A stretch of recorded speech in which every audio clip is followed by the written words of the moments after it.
Good evening. I'd like to welcome you to the Foreign Correspondence Club, first programme of the week. I'm Dominic Falder, a FCCT board member. This is a very busy week because of the anniversary in Burma on the 1st of February. It's the third year of the coup. We had a programme this afternoon that was very well attended by various run by various dissident groups, and we have another programme on Wednesday, which is quite heavy duty. It's jointly hosted by the FCCT and the recently formed Independent Press Council of Myanmar, and resistance leaders will outline key priorities and challenges in the year ahead. Speakers include senior representatives of the National Unity Government, the NUCC, the Parliament, committee representing, anyway, it's a whole load of people, Karen National Union. So it's a kind of mega panel, and a lot of people will be talking. Then let's have a look. On the 5th of, quite an interesting program, a discussion about Thailand's application to join the UN Human Rights Council, yay or nay. And it's in fact an outside program, but there's a lot of people who have quite strong feelings about whether Thailand should be included in that. And then there's a look at the Stock Exchange of Thailand, 50 years down the road. That's a dinner talk on the 5th of February. And then a more provocative program for people who are interested in books, which will be a look at reclaiming the local narrative in the English dominant world. And it's basically an exploration of whether the Thais get a fair shake at describing themselves in literature, whether it's travel writing, fiction or whatever. And we'll have Pim Wang Te Chewat, author of The Moon Represents My Heart, and Mai Nadon, author of Welcome Me to the Kingdom, who are two young Thai writers who've made quite an impression on the international writing scene.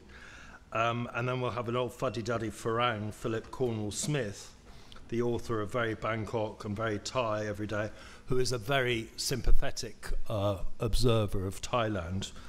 So he'll try and present the other side of it. And then on Friday, 23rd of February, we have James Bond in the club, so you'll have to go and read your bulletin to find out what that's about.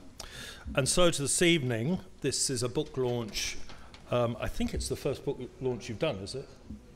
This is your first book launch for... Yeah. And it's Searching for Billie, which is Ian Gill's account of his tracing his mother's origins. So I'm not going to go into that. Her career, and he will describe the book, but I'll read a little bit about the author because it's very tantalizing. And it says, because of his mother's circumstances, Ian Gill was conceived in a Japanese prison camp in Hong Kong in 1945 and born in New Zealand after liberation. With his mother, he spent his early life in England, China and Bangkok. That's Bangkok of the late 40s, early 50s. After boarding school, university, and joining newspapers in England, he worked as a journalist in New Zealand, Fiji, Australia, Hawaii, where he took a master's degree as a grantee with the East-West Centre. And he went on to Hong Kong and Singapore for 14 years as a journalist. In 1985, he joined the Asian Development Bank, a multilateral financing institution headquartered in Manila. And over those 2 decades, he travelled widely in the Asia-Pacific region. He's now retired, and he's gone back to journalism and writing, basically, or writing. And we have a little bit of shared history because he worked for Asia Week, very briefly, in the late 70s. It seemed a long time. Yeah, it seemed a long time. He was tormented like the rest of us. And I joined Asia Week after you, was with them, associated with them anyway, for about 20 years. So Ian, can I invite you to come up, and we're going to do this very informally, no PowerPoint. If you're sitting lonely around the bar, you might like to come forward so that we don't feel quite so lonely up here. No movement whatsoever. Good. Ian, over to you. Okay, hi. Everything working okay? Can you hear me all right? Well, thanks for coming. And my mother would actually be delighted that we're having this first launch in Bangkok, because we came here together in 1949. She had joined the UN in Shanghai, and we were basically evacuated as the communists came. And so she came here. And of course, I don't remember it. I was about 4 at the time. But she says there was, an immigration. There was just a hut on the tarmac, and as she came in, there was paddy field everywhere, and there were monks, and there was food in abundance. And she had this great sense that after years and years of a troubled life, she had finally found an oasis of tranquility. And for me, it was a pretty idyllic childhood. We had a big garden, I had mangoes, and I had a pet gibbon, and we had a banana tree, and I fed elephants sometimes they were passing, and went to the Royal Bangkok Sports Club, where I went yesterday, and she played bridge and I swam. And she never told me, of course, I was too young to understood. She never told me that this was the first period of stability after this long period of turmoil. And she never really got the chance to tell me for many years, because when I got to the age of 7, she did what expatriates did in those days. She sent me to boarding school in England for 10 years. And then to university. I only realized much later that she had a cunning plan. She was actually trying to protect me. Because she was Chinese and I was a Eurasian, she wanted to protect me from the experiences that she knew that Chinese and Eurasians went through in Shanghai and Hong Kong, when it was dominated by the British and other white communities. The Eurasian was basically treated as a second-class citizen.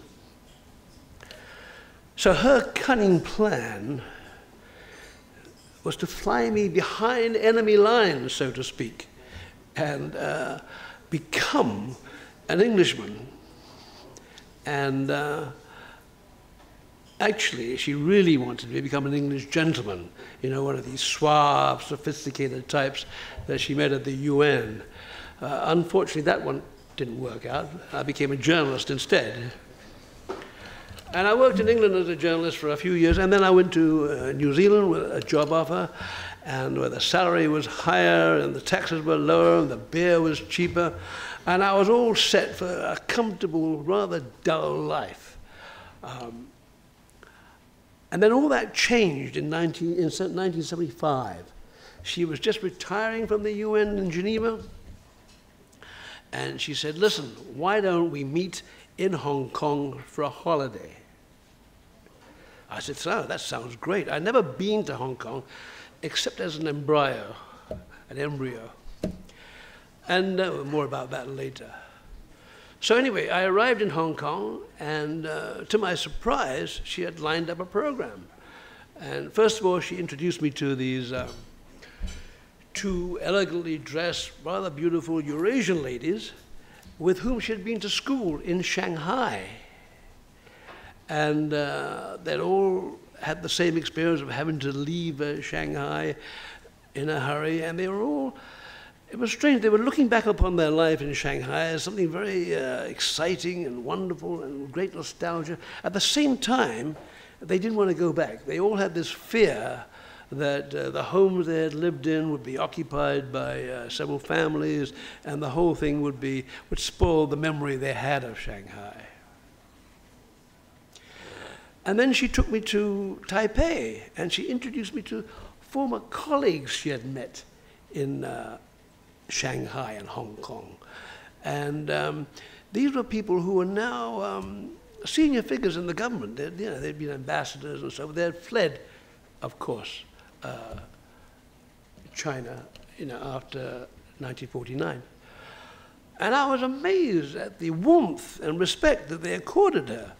I mean, there was one guy who had a stroke, her former boss. He'd had a stroke, he couldn't talk, but he insisted on being dressed up in a three-piece suit to meet her. And then we went to a club and we met this old journalist, Spencer Musa. He'd been a journalist forever, again in Shanghai, Hong Kong, Taipei. And my father had also been a journalist in Hong Kong. So for the first time, my mother brought up my father in conversation because she knew that George, my father, and Spencer were old pals, drinking buddies. And she said, do you know that George is Ian's father? And Spencer's eyes widened, but he looked at me intently. And he said, yes, he does look like George. And it was the first time I'd ever met anybody who knew my father. And it, I don't know, it stirred something in me. And then we went back to Hong Kong. And then she took me to Stanley internment camp. This was a prison camp in Hong Kong under the Japanese. And it was on the peninsula, it is on the peninsula of Hong Kong. And the odd thing is it still exists. It began as a school, and the Japanese turned it into a prison camp for nearly 4 years. And after the war, it's reverted back to being a school. So all the buildings are still there. And she took me into the cemetery, and up a steep hill, we stopped at this grave, and it was the grave of her firstborn son who had died in camp. I knew a little bit about it, but nothing, I didn't know the circumstances. And her eyes welled up, and she looked at me, and she said, you are my two sons rolled into one. Well, I didn't really understand what she was talking about for a long time. I didn't find out until much later. So I went back to New Zealand, a very different man. Suddenly I was confused and curious, and she'd introduced me to all these people who I'd found quite sort of unfamiliar, and she seemed very at ease. I knew there was, there was a whole life there that I knew nothing about. And of course, her life was my life, and I wanted to understand her better. So the upshot was I sort of left New Zealand and went wandering, and I arrived in Hong Kong a couple of years later, and then later worked in Singapore and Manila. And basically, I've been in Asia ever since. And my mother used to come out and visit, and of course we went back to Shanghai, and she took me to her old houses. Now, her father was a very unusual person. He was an Englishman, but he'd never been to England. He'd been born in Hong Kong and then taken as a child, a very young child, by his parents to a place called Sheifu, which is a treaty port in North China. It's now called Yantai. And his parents had this crazy idea of taking over a distressed hotel there. And he was actually brought up by his Chinese armor and all the staff, running the hotel. And he likely spoke Chinese before he spoke English, but anyway, he spoke Chinese like a Chinese, and he knew them well, and he understood them, he liked them, he respected them, and the feeling was mutual. And this made him a very unusual person in Sheifu. And as he grew up, Robert Hart, the Irishman who ran the Maritime Customs Service for many, many years, and then was to start the China Post Office, he recruited every single person for these positions, whether they were Chinese or foreign. And he recognized that my mother's father was different. He was used to bringing out Englishmen from the minor public schools in England and, putting them in these posts. And very few people actually stayed. You know, they became drunk, lonely, or mad, you know, and it was exactly the same with the consular service too, by the way. Anyway, so he saw in my father potential. He was a temperate man. He got on well with the Chinese. So he, you know, when he established the China post office, my father was set up to remote places like Chongqing and Chengdu, where they didn't even have access by steamers. You know, he had to go by junks, hauled up by coolies over the rapids. Anyway, he proved a very effective post office guy. You know, the Chinese would see him, you know, white guy, say, oh, you know, you're trouble. He said, no, no, no, you know, I'm a good guy, I'm here to help you, I'm here to give you jobs. And he found acceptance. But there was one thing that made him a very poor post officer. There was a strict rule in the post office, as there had been in the customs, that the foreign workers, the foreign executives, were not allowed to marry non-white people, Chinese, Russians, Eurasians, whatever. And in Chengdu, we called him Frank. Frank Newman was my mother's father's name. He went ahead and married a Chinese girl, the daughter of a merchant. And, well, this caused a great scandal. The British thought that, believed that their authority rested on their whiteness. And so anybody who diluted this was undermining their authority. Well, Frank's attitude towards this, my mother said very succinctly, he couldn't give a hoot. So he married this Chinese lady. He called her Mei Lan after his mother. And then they had a daughter, a Eurasian daughter called Jessie. And then he went down to Xi'an, and he was posted there, and he was very upset because he heard beating and crying next door.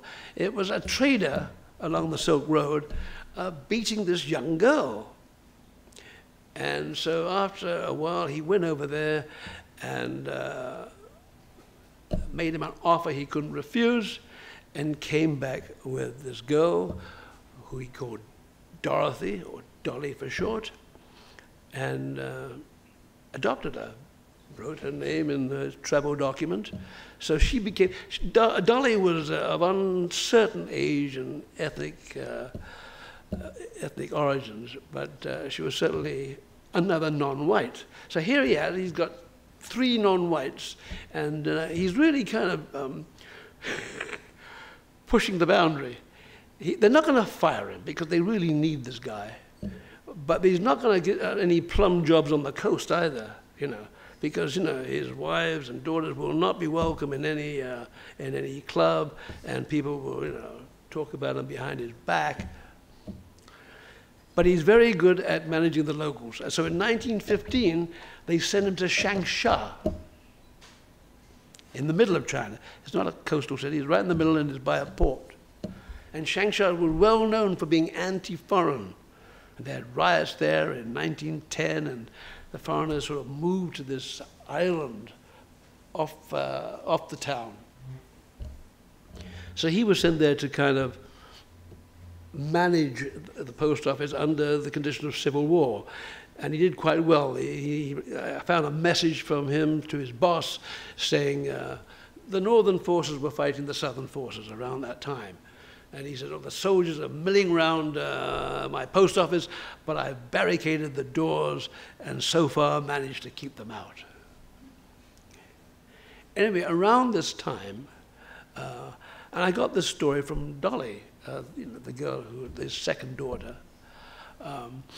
A Chinese man in a gown appeared at the door, and he was carrying a basket very, very carefully. And they opened the bundle, and inside was a very tiny Chinese baby girl. We'll never know the exact circumstances. Perhaps the parents thought that she was so small she wouldn't last long and wanted to give her to the foreign parents. But at any rate, Mama, the mother, took the child and from then on just loved my mother with all her heart. She worshipped the ground I trod on, said my mother. So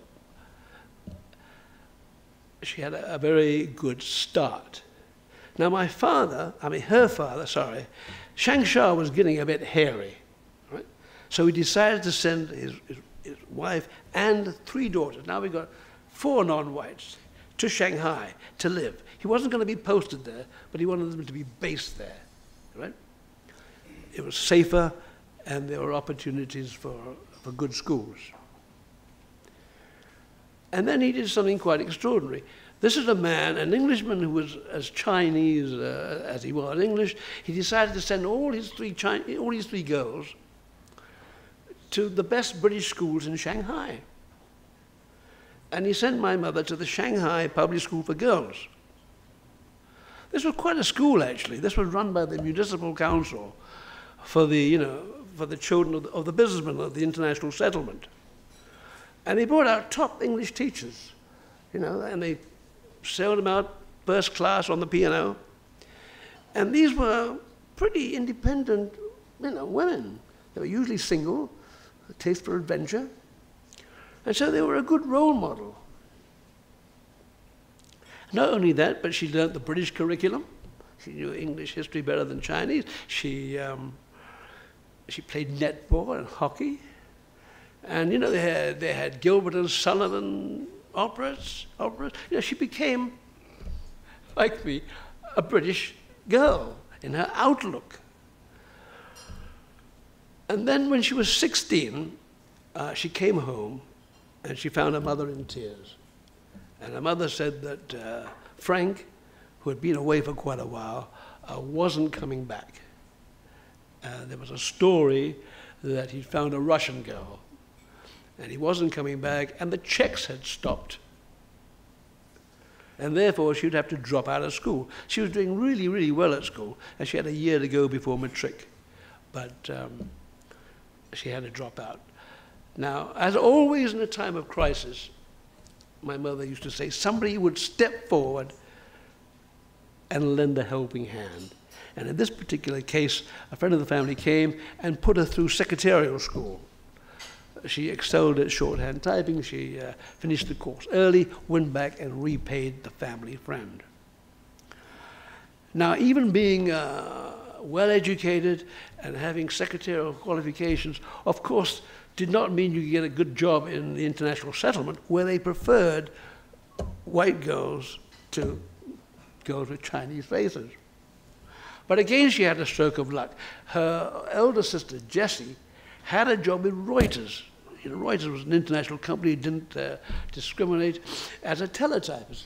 And she took Billie along to Reuters one day. And the boss came out and looked at her and asked a few questions and offered her a job, explaining that Reuters liked to hire people from the same family to encourage family loyalty. So Billie started with Reuters, and it turned out to be another evil plan by her sister, because her sister had actually fallen in love with an English policeman and was desperate to leave and follow him.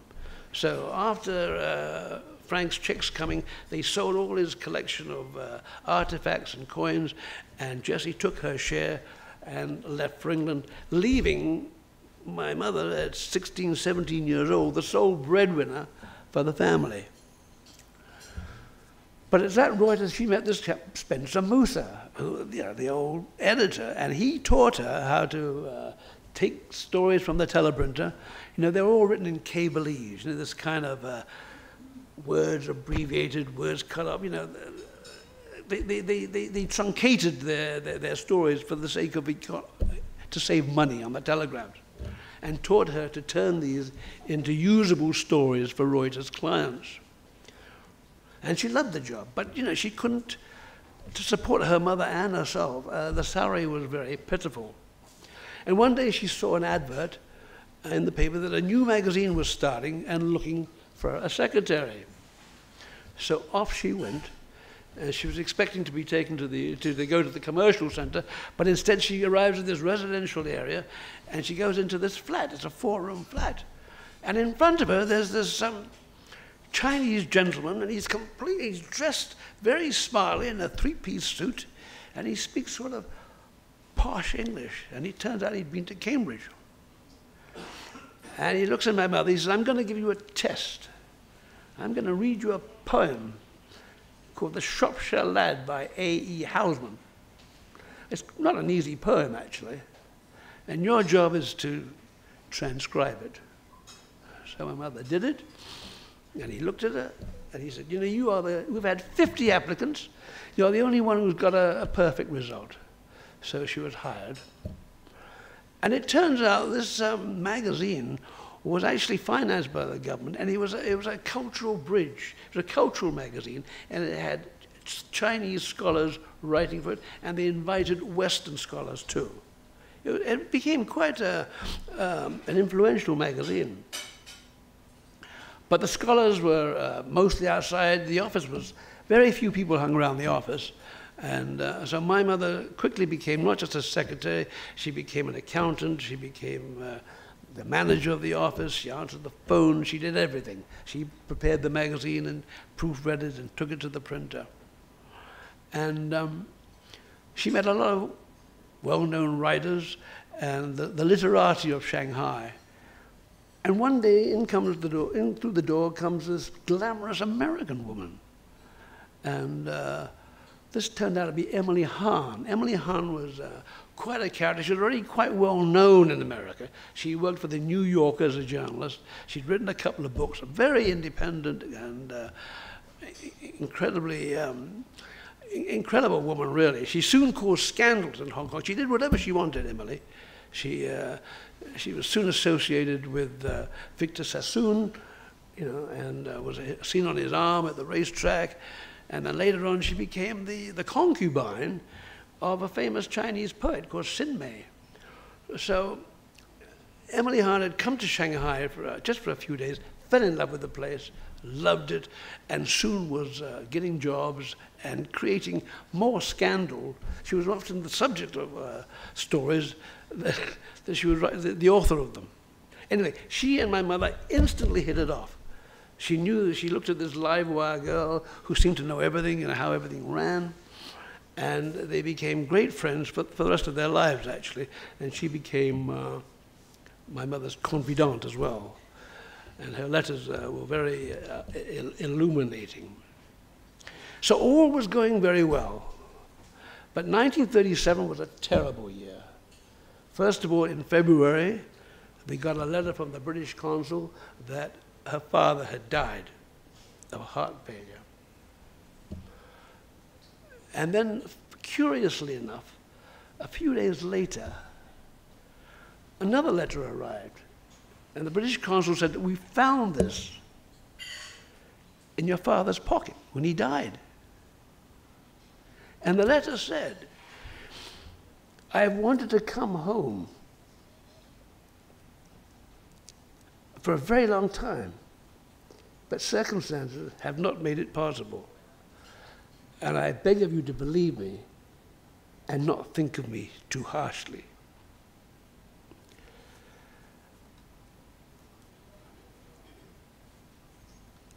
And then, a few months later, around July, same year, 1937, there was an incident on the Marco Polo Bridge, which involved, gunfire, an exchange of fire between the Japanese and the Chinese, and this led to this long, so-called unofficial war between Japan and China. So it started up there, and it was coming down, and as the Japanese were approaching Shanghai, Shanghai emptied out of the secretaries and the officials, the mass evacuation. My mother stayed on, of course, running the magazine. And foreign correspondents started arriving from all over the world to cover this. And the mayor of Shanghai, a very dynamic guy called O.K. Yui, he rang up Wen. Wen was my mother's boss. and said, listen, do you know any really good English-speaking Chinese who can handle the media? And Wen said, well, there's Billie. So my mother was volunteered to help OK Ui handle the foreign media. And her job was to sit at the podium and take verbatim notes, and also handle the media. Afterwards, they all met for dim sum, and she would answer questions and so forth. And then one evening, just before the press conference, a man came up to the mayor and whispered in his ear. And the mayor turned around and said to my mother, I'm afraid Mr. Chang, our regular broadcaster, has fallen ill. Oh, I'm sorry to hear that, she said. Well, I want you to take his place. But Mr. Mayor, I've never done any broadcast. Oh, don't worry about it. You've got a nice voice, and just speak slowly, and you're in. So they took her away, and they put a bulletproof vest on her, and they put her in a bulletproof car, and they drove her to this nondescript Chinese house. They had to change the location of the radio station all the time because they didn't want the Japanese to find them. And she sat in this studio and gave her a script, and the red light went on. Oh, just before that, by the way, before she left, the mayor said, oh, what are we going to call you? We can't call you by your real name. We don't want the Japanese to know. And he thought, and there was a Japanese, there was an actress, not Japanese, called Billie Dove, who was the rave of Shanghai at the time. He said, we're going to call you Billie, Billie Lee, okay? So the red light comes on, but he takes a breath. Hello, this is Billie Lee of Radio XGOY from Greater Shanghai. She can't remember what happened, but at the end of the broadcast, she gets a phone call from the mayor, said, great job, great job. Can you do the same again tomorrow? She ended up doing it for 2 months, and radio was king in those days. And she actually built up quite a following. There are all these students who wondered who this young girl with the cultured English voice was. They kept asking to meet her, but anyway.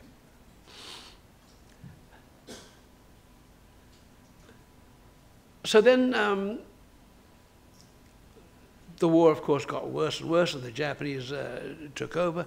And Changsha, this magazine that she worked for, decided they had to flee Shanghai because the editor was convinced he was on a Japanese blacklist. And he was, as it turned out. Excuse me. And so they all left under disguised names on a ferry for Hong Kong. And my mother had a hurried goodbye to her mama and said, we'll be together again soon. I don't know what's happening. So they arrive in Hong Kong and they regroup. They're still the same magazine, but they had a very important function. They become the Chinese government information service in Hong Kong.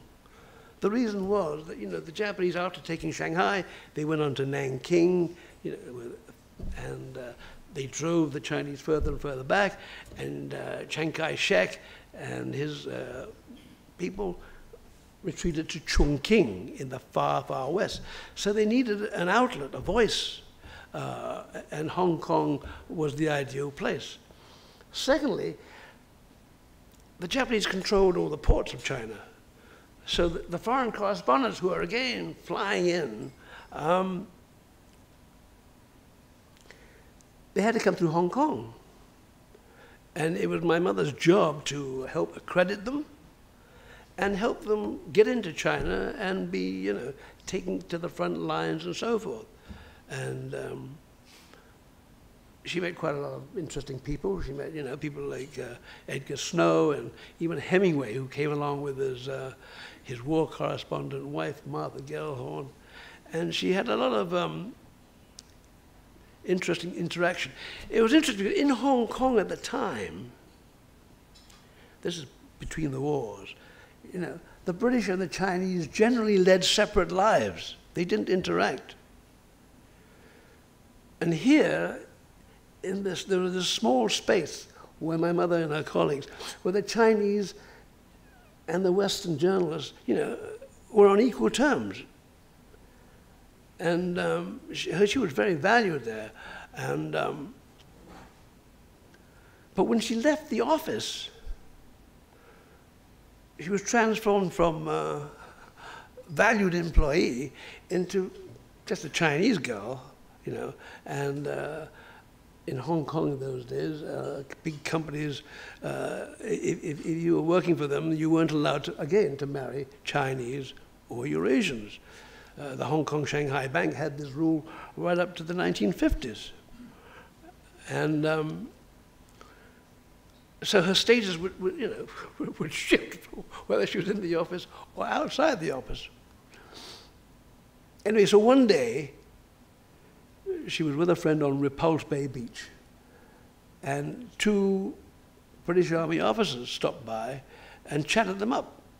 And one of them was this genial Irish guy called Paddy, who was carefree and quite amusing. And actually, he was a great reader. So he took a great interest in my mother, but she thought nothing would come of it. But then a few days later, she came out of the office. They were in the Hong Kong Shanghai Bank building, actually. And there was Paddy, you know, sitting against one of the lions and waiting for her. So Paddy pursued my mother for a year, and eventually, you know, it got fairly serious, and she began saying, you know, Paddy,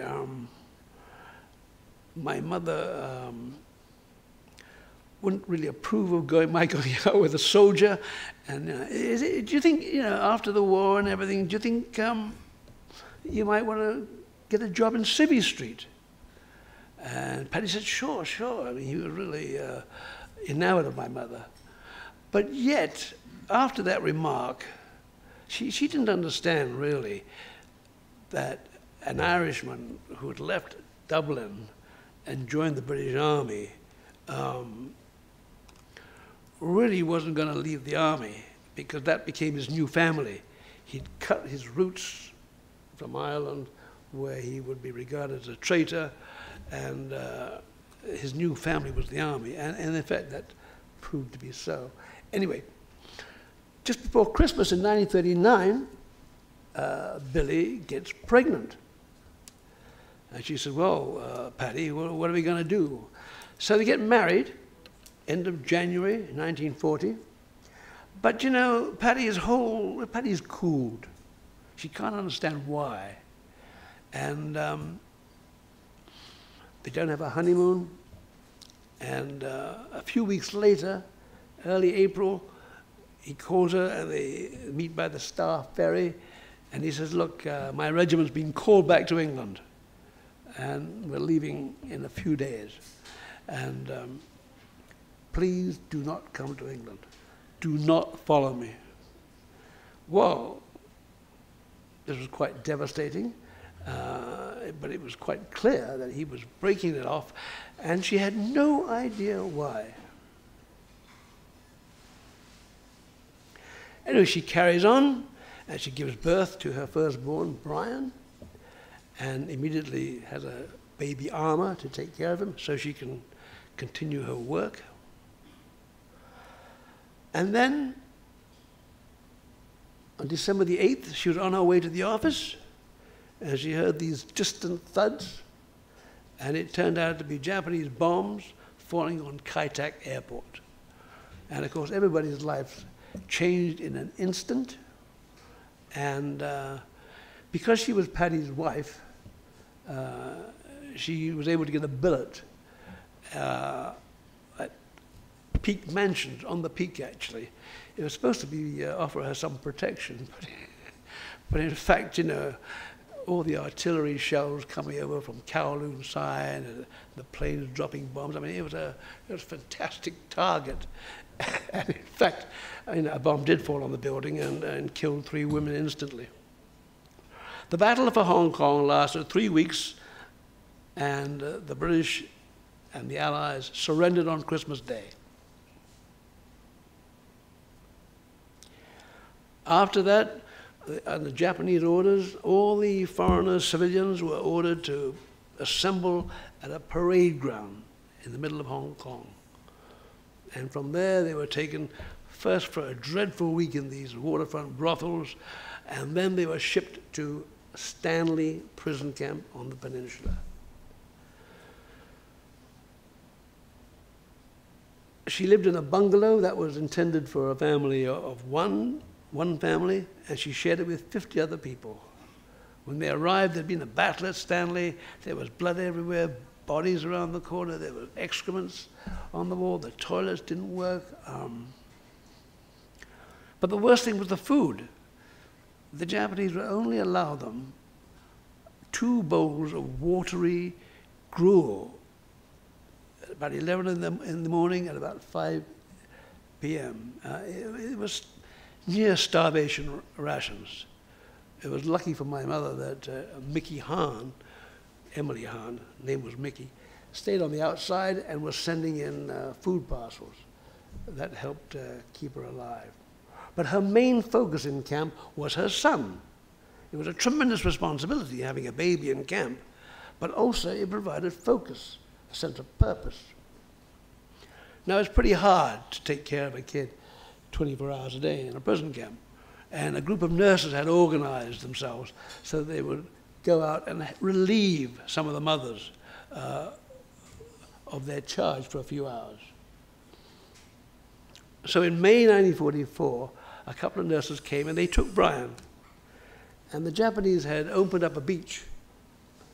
And the nurses took Brian down to this beach for a few hours to allow my mother to play bridge.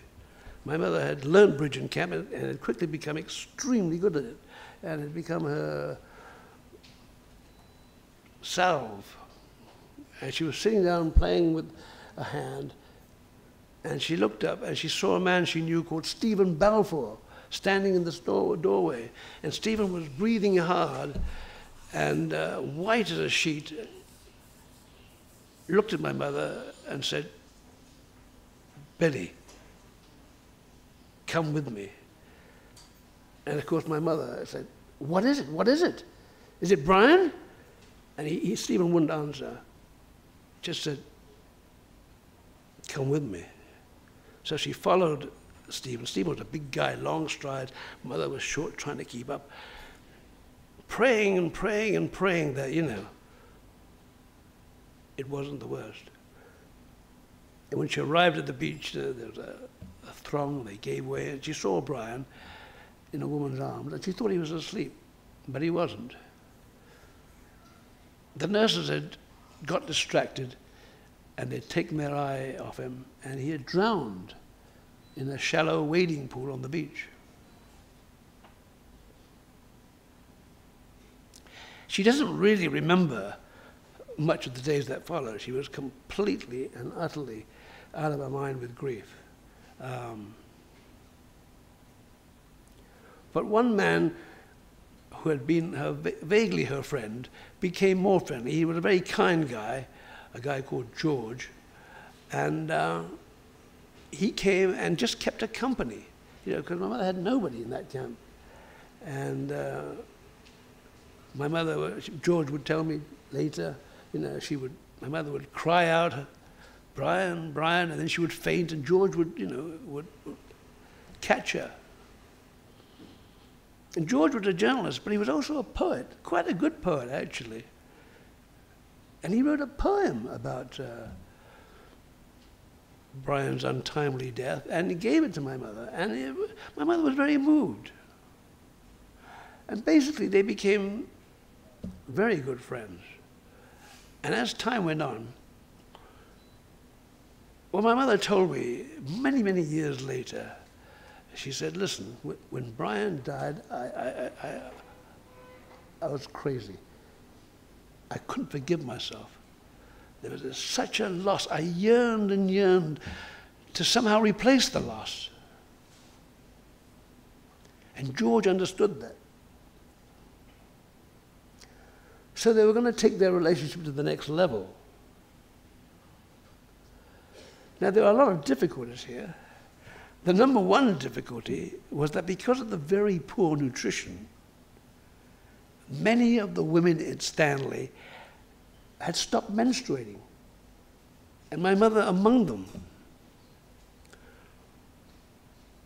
And then in September 1944, the war was going against them, and they suddenly became a little generous, and they released these Red Cross parcels into Stanley, 3 boxes per inmate, and, you know, bully beef, all that sort of thing, all that sort of goodie. And within a few weeks, my mother's natural rhythm returned. So that was a help. The second issue was, of course, privacy. You know, it's hard to get together, but there was a path leading from the bungalows down to the cemetery, and off that path there were grassy alcoves. And my mother took me down this path and said, well, one of these alcoves was ours. Now, the last year, 1945, in Stanley was absolutely terrible. Food became even more scarce. Medical supplies didn't exist. And doctors, there was one doctor's report at the time saying, you know, the last 13 deaths out of 15 have been caused by beriberi. And the women, the pregnant women, are dying. They are lacking in anemia, and they're slowly dying. It got so bad that they were aborting some of the babies, so that to try and keep the mother alive. So these were the conditions. And my mother went to see her doctor, Dr. Smalley, around this time. And he examined her, and he had a very serious mien. And he said, Billie, I've got some terrible news. What? You're pregnant. Woohoo! She grinned from ear to ear. She was really delighted. George, a little worried. He was pleased for her, but he was a little worried, you know, about conditions and so forth. And George went around and tried to make a cradle, and God knows how my mother got nutrition to keep me alive. I mean, there was a black market. There was a priest who was making some kind of egg yolk supposed to help anemic women. I mean, there were all kinds of ways and means, but, you know, she obviously was desperate to do whatever. And in fact, she left the camp having a big IOU note to some guy who had helped out. But their relationship and this Project Ian, let's call it, sustained them. And then in August, everything changed again. There were rumors that this huge bomb had dropped. And the next thing they knew, the Japanese emperor had surrendered. So suddenly, you know, everybody was free. Of course, there were wild, wild scenes of jubilation. There was a small problem. The Japanese had surrendered, but they were still in charge. And they were the ones with the guns. So the camp, the British leader said, listen, we've got to stay in camp for a while until, you know, until things are sorted out. But George, who was a newspaper man, was one of the first. He had to leave camp early because one of the first jobs was to try and get the newspaper back from the Japanese and get it going again for the, you know, for the community. So he left, promising, of course, to come back soon. And he left, and he and the editor, Henry Ching, who had stayed out during the war, they went back to, they went to the Japanese, they went to the offices of the South China Morning Post, and they tried to get the paper back from the Japanese, and the Japanese wouldn't have it. They said, no, we need it in writing, and all that kind of stuff. But they eventually got their way, and George had to go out and persuade people to turn up electricity and find some paper. I mean, it was a tremendous challenge getting the paper again. But meanwhile, my mother was saying, well, you know, what's happening? Can you come back? We've got things to discuss. She knew she had been married before the war, of course, to this chap who abandoned her, and George had also had a wife in Canada. So, and you know, during those long years of internment, the outside world seemed a dream. I mean, the reality was here, so they didn't think about those things. But now the war was over, suddenly everybody had to reevaluate things. And George obviously had a big decision to make. He told me later that if my mother had gone to town and found him, he probably might, you know, he might have stayed with her. But anyway, as it was, she wasn't allowed to leave camp. So all these chits were exchanged, and we'll try and meet here, we'll try and meet there. But in the end, it came to nothing, and they didn't meet.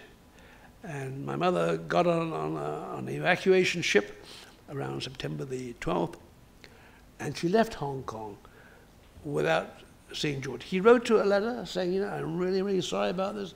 Hope you don't hold it against me, blah, blah, blah. And she had a terrible trip. She was expecting to go to England on this ship. But the ship stopped in Manila. And first of all, she was seasick the whole time. Secondly, when they got to Manila, you know, it was the most bombed harbor in the world. The Americans wouldn't allow people on land. So they spent days on the water. But more importantly, she bumped into Dr. Smalley again, the one who had told her she was pregnant. And Smalley said, what are you doing here? Well, what do you think I'm doing here? Listen, you're expecting in October. That's right, but it's only a few weeks away. Didn't I tell you that you were going to need a cesarean? Oh, you know, this is very serious. This boat's going to take months to get to England. And this is a troop ship. We haven't got any facilities to help you. So this became quite a situation.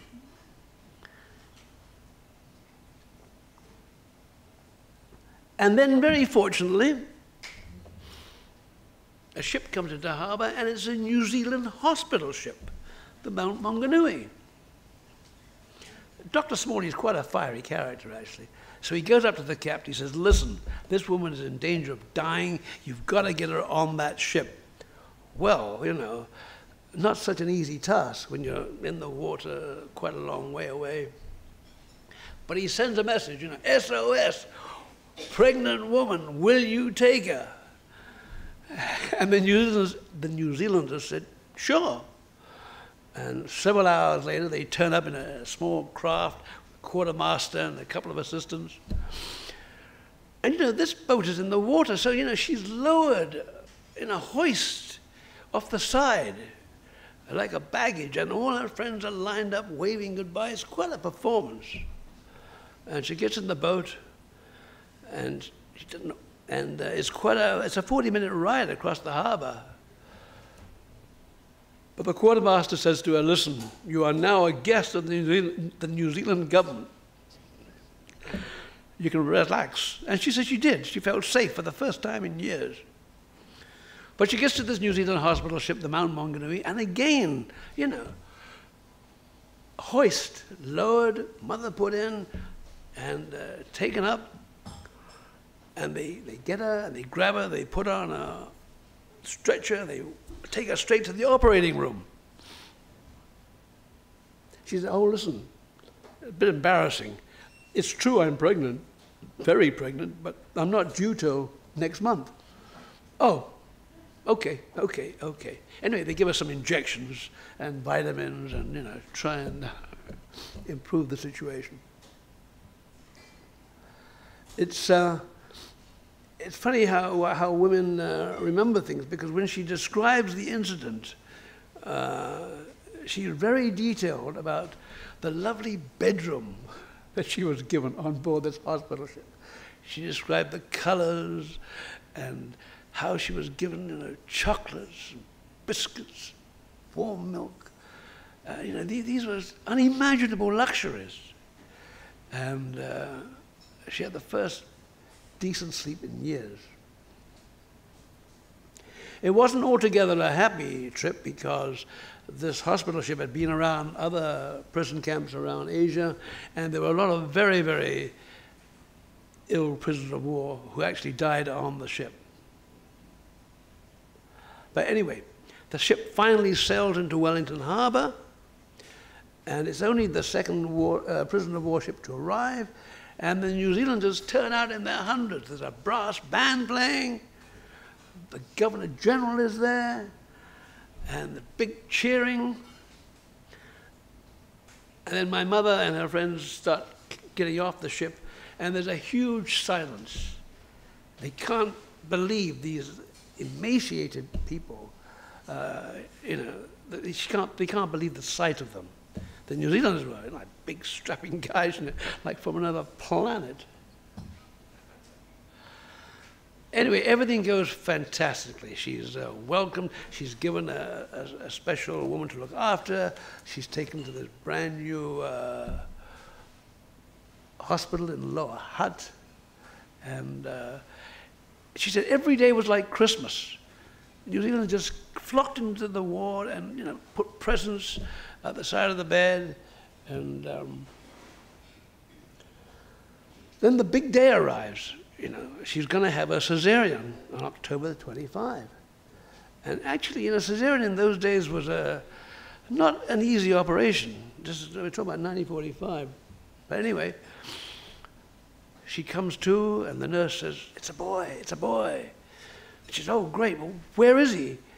And anyway, they take a very long time before, I appear. She's very worried. She said, "I kept thinking, has he got 10 arms, 10 fingers, and 10 toes?"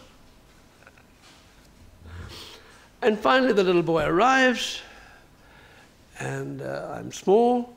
I'm 6 pounds, 5 ounces, but the doctor says I'm bonny.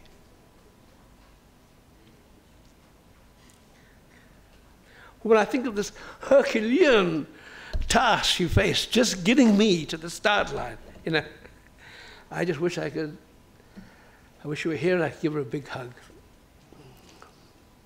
So that's what I'm going to say tonight. The book is a lot more. It's about her family. I found out about her father, her parents, and the parents before that. But I'm not going to, I just wanted to give you a flavor of her personality. Thank you very much.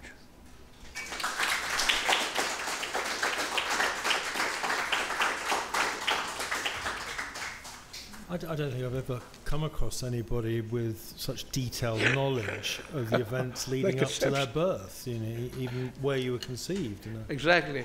Anyway, so that's quite an astonishing revelation.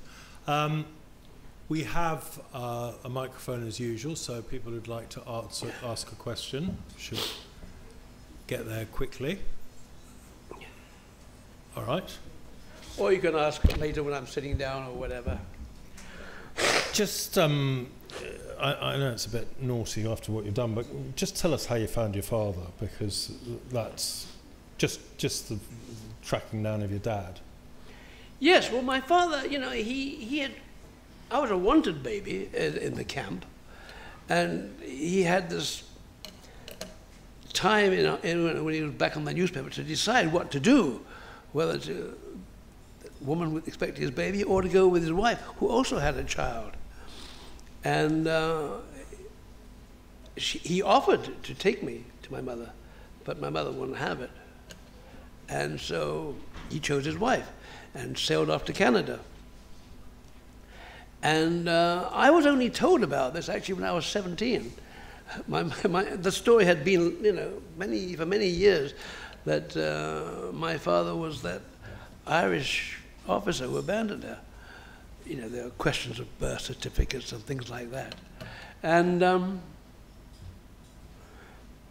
so when I learned about him, I thought, wow, so he's not dead after all, which was the original story. And he is alive. So I did start to think about him. But, in those days, he was in Canada. He was already getting on. I thought, well, there wasn't any internet. I wrote to the Salvation Army and, of course, never heard anything more about it. And then I'd actually told a Canadian friend that my father's last known address in 45 was on this remote island called Denman Island. And so in 1985, my friend, who actually lived nearby, said, okay, I'll see what the story is. So he went into this general store on Denman Island, and he found this tiny book, which is the telephone directory of Denman Island, and found my father's name in it, and called him up and said, hey, did you have a son in Hong Kong? He said, yes, why wouldn't you? Anyway, so my father gave him, my friend, his phone number and said, get him to call me. And I did immediately, and he was very warm and welcoming. He had a wife and 2 daughters by then. And I said, well, can I come and see you? He said, sure. And so the next thing, within weeks, I was over there. And I got out of the plane at Comox, this tiny airport, and I saw this figure look vaguely familiar walking towards me. I'd expected somebody, he was already 70, and I thought, well, he might be a bit fragile. He was very robust, came over, grabbed my bags. And later on he introduced me to his daughters, and his daughters almost fainted. He said, good heavens, you look like him, you talk like him, you walk like him, and you're a bloody journalist too, like him. You're the son he always wanted. We daughters, we just became boring old teachers. Anyway. So clearly I was welcome, and I made great friends with the family, and I'm very close to my sisters, my half-sisters today, and I see them quite regularly. So it had a happy ending. And then you spent these years in Bangkok, so you came in, what, the late 40s, 49? No, we came in 49, left in 53. And that was a very different Bangkok. I mean, it'd been very badly damaged financially, economically by the Second World War. And rather a sleepy backwater, actually. I mean, the tourist yes, but at least building. it was peaceful, and nobody was. Everybody had enough to eat, and they had this very small expat community, the UN and all the embassies. It was one of these very incestuous social rounds. Everybody knew each other, and my mother was recovering physically, and she was still quite a striking-looking woman. She was in her early 30s. And having survived and all this, and having found a good job with the UN, she was in the mood for love. Very hard to find in Bangkok in those days. All the good men were, taken, married, whatever, and then one day a visiting professor came to town. And the British Council organized a dinner party. And my mother was put next to him. His name was Jimmy. So he was a university lecturer in linguistics, very dapper, very witty, and they got along like a house on fire. And then they started dancing. My mother was a good dancer. Jimmy was a great dancer. So they danced all night. He had to catch a plane in the morning. They stayed up all night. She was thunderstruck, and then she said, I'll take you to the airport. We're not going to sleep tonight. And at the airport, they had this fantastically passionate embrace. They'd only met each other a few hours ago. She thought, well, that was kind of extraordinary, behaving like a teenager. Forget it. 2 days later, a letter arrives. The most passionate declaration of love. It sounds fantastic, my darling, but it's true, it's real, And then day after day, these extraordinary letters arrived. He was making a tour, a lecture tour of Southeast Asia. And she thought, this is ridiculous. But she was smitten too. And then he wrote and said, look, I'm going to be in Singapore for Easter weekend. Can you join me? Well, you know, that's like a dirty weekend, right? I mean, in those days, everybody was pretty conservative. Well, my mother fell for it. She came down to Singapore. She arrived first. She went out to Changi to meet him. Anyway, I don't know whether it was Changi. But there was no barrier in those days. He got off the plane and came and embraced her. And they had a weekend that neither of them really remembered the details of, you know. And then the next day he left for England. But those damn letters kept coming, you know. Oh, I'm madly in love with you, you know, we've got to be together, you know, it's a once in a lifetime thing. I've got all the letters, stunning. And my mother thought, well, what is love if not to trust? She really fell hook, line, and sinker with this guy. He said, resign from the UN. Come and live with us in London. I'll take care of you.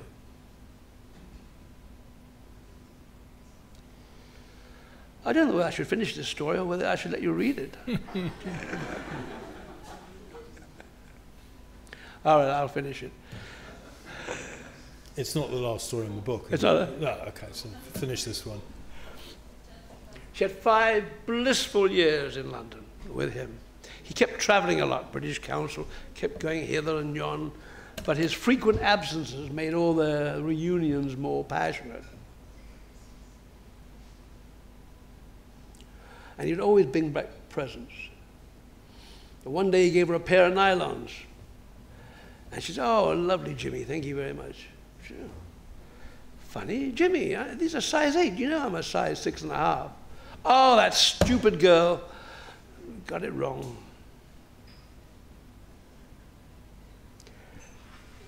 And then a few days later, the British Council calls and says, we're going to leave a message for Jimmy. He's coming in on Saturday. Can you tell him something? And my mother said, no, he's not coming in on Saturday. He's coming in on Monday. No, they checked the schedule. No, he's coming in on Saturday. Very strange. I was there, a little boy of 12. So my mother felt, you know, sick in the stomach. And she said to me, will you come with me to Cromwell Road? You know, in those days, that was the terminal. So we went at midnight, and Jimmy's on the bus, comes off, doesn't miss a beat. Oh, how are you? Wonderful to see you. They don't talk about it on the way back. They're all tired and so forth. But the next morning, Jimmy goes to the bathroom, takes a very long time, and he comes down the stairs, and he's clutching his stomach, and the doctor arrives, and he's got a perforated ulcer, and so he's carted off to the hospital by ambulance. And the next day, my mother and I go to see him in the hospital, and Jimmy's, you know, tied up with tubes and can't talk. But on one side of the bed, there's this hale and hearty woman with a tall young man beside her. And my mother looks at them, and she immediately knows that he's been deceiving her all this time. She runs out of the hospital, forgets about me completely, trotting behind her. And as we leave, the young man runs after us. He said, who are you? My mother said, well, I've been living with Jimmy for the last 5 years. And he says, we've been living with Jimmy too in Oxford for the last 5 years. He had this incredible double life. And I had a few more days to spend at home, and they were terribly miserable. My mother was crying constantly, and you know, being young, I didn't know how to help her. She was completely devastated. And one of our neighbors, an American lady, said, Billie, that Jimmy is a con man. My mother said, "What's a con man?" She didn't know. Anyway, and then it was explained. She laughed and she cried at the same time. But for years and years, she wondered, did he really love me? Those letters, those wonderful lovemaking. Was it all a sham? Was it all a lie? Did he love me at all? It tormented her to the end. And after she died, I received a message from a friend. He dug up an old newspaper article from Oxford, and it said that Jimmy Noonan, that was his name, while he was a student, while he was a postgraduate at Oxford, he devised some brilliant fraudulent scheme to try and get some money out of the university. And the judge had commended him for his ingenuity, but sentenced him to 6 months in jail. So if my mother had known that, she might have been spared a lot of heartache. Anyway, I tracked the old rascal down. And Jimmy was a really clever, charming fellow. And when the African countries became independent, there was a gap, and he applied and became dean of some school of studies and got a CBE for it. And his hale and hearty wife, by the way, was still with him. But I talked to Jimmy as one of his, anyway, the children of one of his associates, the child of one of his, and she said, she told me what happened to Jimmy in the end. Jimmy wound up in South Africa, where he met a wealthy widow who took him for what little he had left. So that was the comeuppance. Meanwhile, my mother, she'd retired in Switzerland, and one day she gets a phone call from the British consul and says, Billie, you've been put up for the MBE, member of the British Empire. Well, my mother's this Chinese orphan from way back. She said, what are you talking about? You know, you must be insane. And anyway, this debate went on and on, but finally she accepted as true. Meanwhile, the UN, she'd done such a fabulous job at the UN that when she left, they replaced her with 5 people, including Kurt Waldheim's daughter, and they hadn't a clue what to do. So her former boss came back with champagne and roses, came to her door and said, Billie, we're going to offer you a huge sum of money just to come back for a few weeks and tell us what to do. So they paid her this fabulous sum of money. She went out. She said, a woman's dream is to spend whatever she wants on a dress. So she bought this lovely blue suit, and I was with her when she went to meet the Queen of England and have an MBE pinned on her. So it all ended pretty happily. Thank you. There's still more to read in the book, though. Can you use the microphone behind you? BBC training coming in here.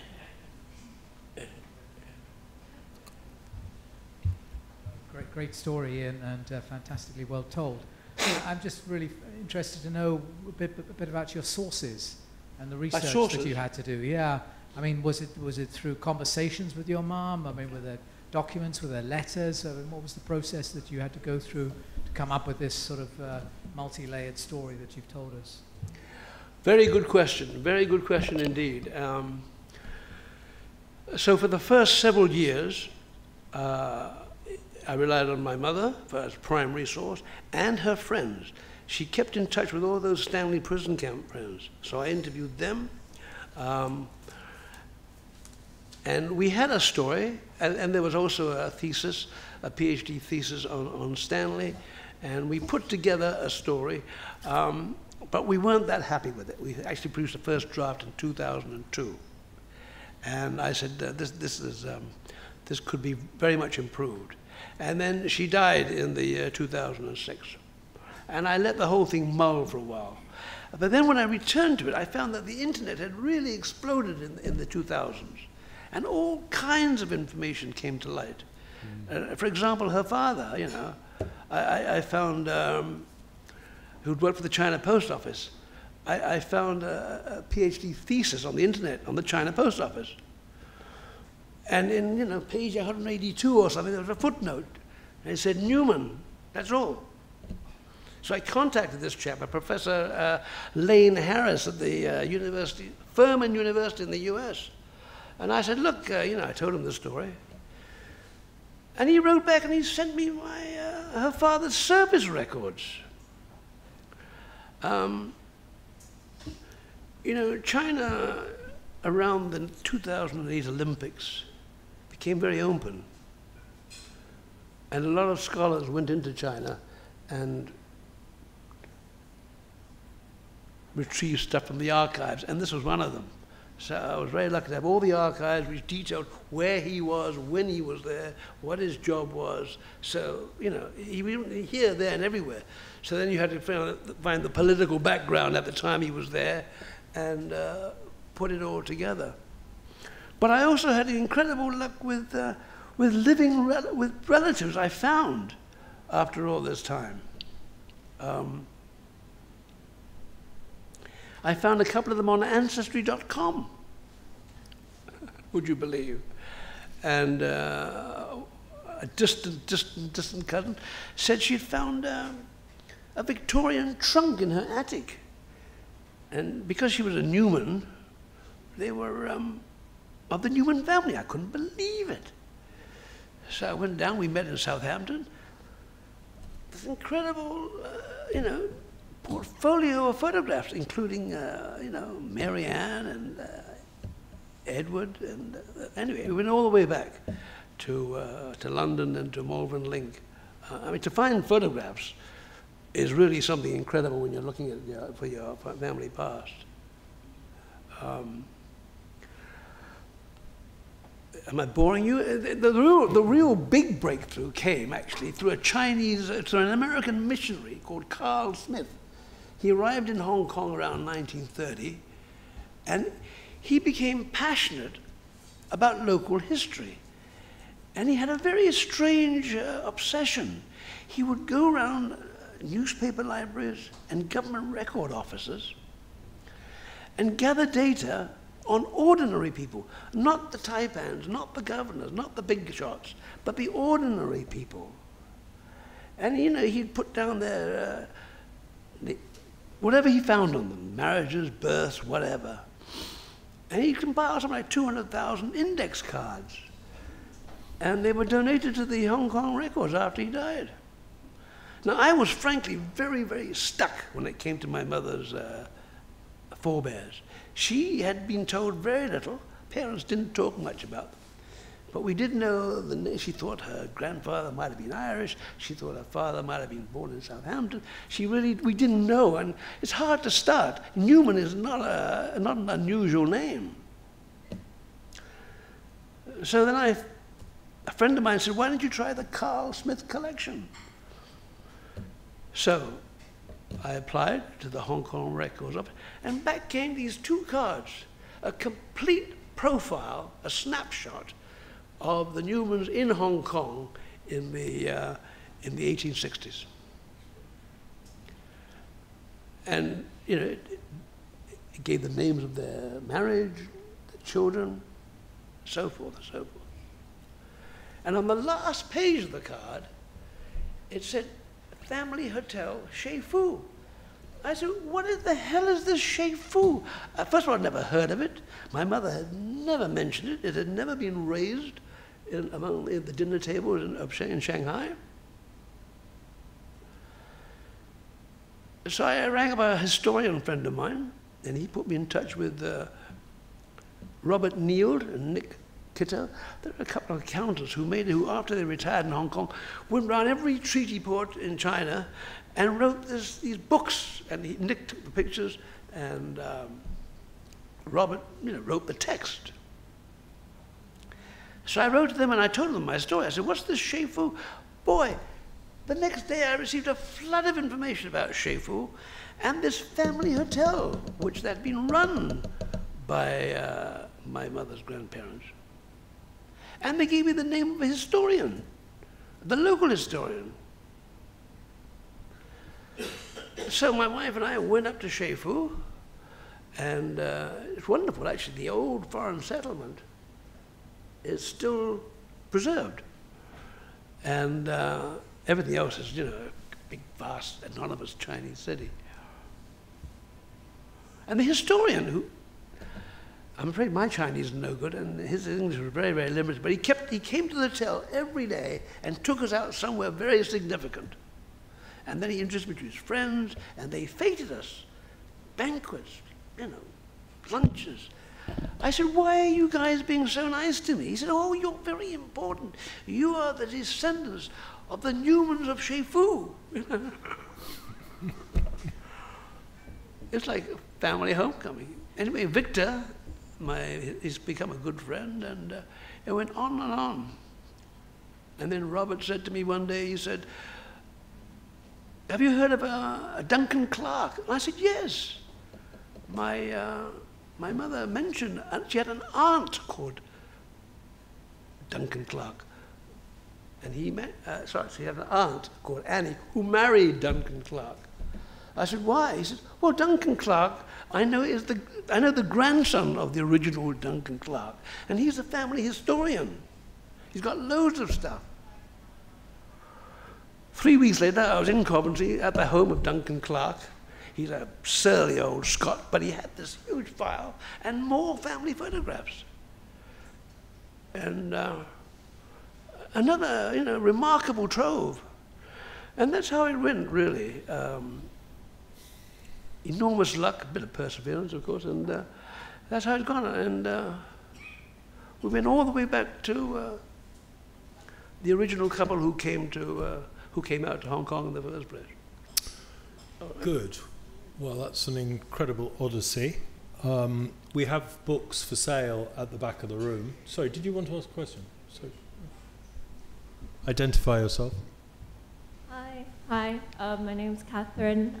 Thank you so much for sharing, Ian. It's been really interesting. I just wanted to ask, you mentioned that your mum had a very indispensable role with the UN. Did she share with you much about what kind of work she was doing while she was there? At the UN? Yeah. Yes, my mother, after everything went bad with Jimmy in London, she was financially strapped. He'd promised to help us. In fact, he'd drained us, and she was desperate, and she had my school fees to pay. So she wrote a letter to the UN, and they all knew her, and she always had this fantastic reputation for being a really good worker. And they took her back, and she got in on the ground floor of the secretariat that ran the long-running disarmament conference in Geneva. And, the conference grew and grew and grew. The secretariat remained very small. She was the personal assistant to the representative of the Secretary General in Geneva, The Secretary General's in the UN, in New York, and he has a representative in Geneva, and she was his personal assistant. And the work grew and grew and grew, and my mother, ran the whole show virtually. And she had a succession of bosses. And a final trial came when she had this really awful boss, and who was totally consumed by ambition. And he worked 24 hours a day, and he expected my mum to do the same. And he was so mean that when I was due to graduate from university, my mother, asked for a couple of days off. And he said, well, it's a Tuesday, there's a conference on Tuesday. If anybody asks any questions, you can't go. My mother had spent a lifetime saving and, for my education. So word got round that if anybody asked any questions at this conference, she couldn't catch the plane. She'd have to stay. So the Burmese delegate came to my mother and said, bring your suitcase to the conference. So the meeting opened. Any questions? Everybody quiet.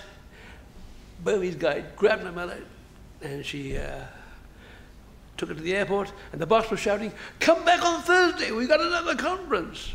Anyway, she managed to survive him.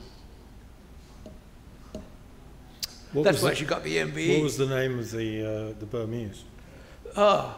It wasn't U Thant, I can't remember. You know, there were a whole succession of leaders of the delegation. Perhaps it was a Tant, who knows? I got my friend Mu Tant at the back here, from the famous U Tant family. U Thant. Tant mean U as well? Anyway, Mu has arrived and we haven't seen each other for years. If there's no more questions, I'd like to have a drink with him. So, there are copies of the book available at the back of the room, 600 baht. And Ian will be happy to sign them. I suggest you read it quickly before it gets onto Netflix, because I can see a script there.